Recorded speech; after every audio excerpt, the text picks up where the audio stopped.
waxay ahayd boqoradii ugu horeysay ee dalka Saudi Arabia.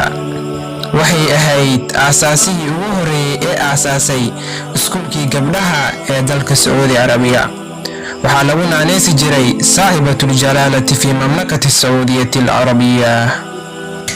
عفت الثانيان على السعود كسر هذا برنامجنا مانتا فضلا سبسكرايب صار حددكو عصب تاعي جنال كينا وحينوتها ديريجرين بهالسنة alle awoodii waxay ahayd 1916 maalintaasi waxay ahayd maalintii ay gaartay filaaraha iftiinka afarta jaho aynu ku faaftay. waxaa ku soo biiray adduunka wax qurxoon. waxaa dhalatay Afad bintu Maxamed ibnu Sacuud الثانيان على السعود. waxay baratay yaraanteeda naxariista iyo dadjaceylka iyo xushmada. aabaheeda wuxuu ahaa nin Arab ah oo ka mid ahaa mas-uuliyiintii dowladul Cuthmaaniya.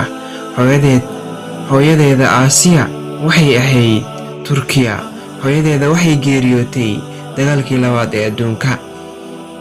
waxay bilowday waxbarasho shaqada kadib waxay dhammaystay waxbarashadeeda dugsi hoose iyo sare. waxayna jirtay xilligaasi 16 sano.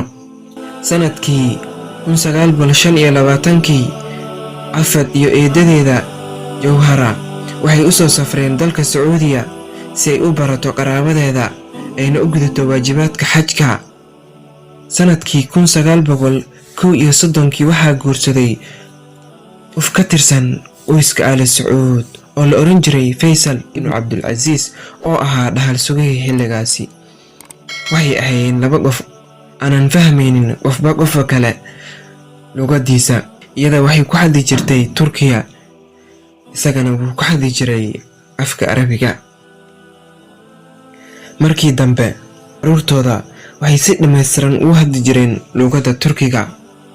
midnimada boqor Faysal iyo xaaskiisa waxay keentay inuu alla ku manaysto caruur qurux badan oo kala ah 4 wiil iyo 5 gabdhood.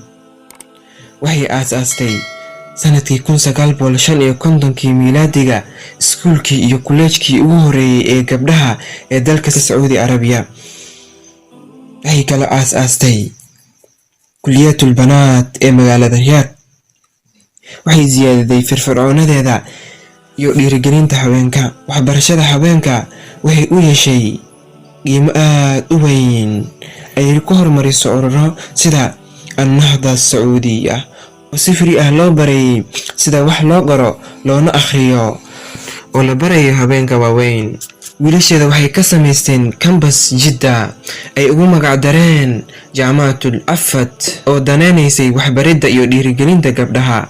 Allah u naxariistay waxay oran jirtay naftaada waxbar waxaan noqon hooyo fiican. waxay geeritay 15 Febraayo 2000 waxay u geeriyootay qaliin wadnaha ah. waxaa lagu aasay Riyaad, Saudi Arabia. Allah u naxariistay Afad waxay ahayd haweeney ku dayasho mudan. waxay ahayd haweeney alla uu ku manaystay karti iyo deeqsi. waxaan filayaa inaad haysato macluumaad ku saabsan Afad الثانيان. muuqaalkeena intan ayaan ku soo gabagabeynayaa. Assalaamu calaykum wa rahmatullaahi wa barakaatuh.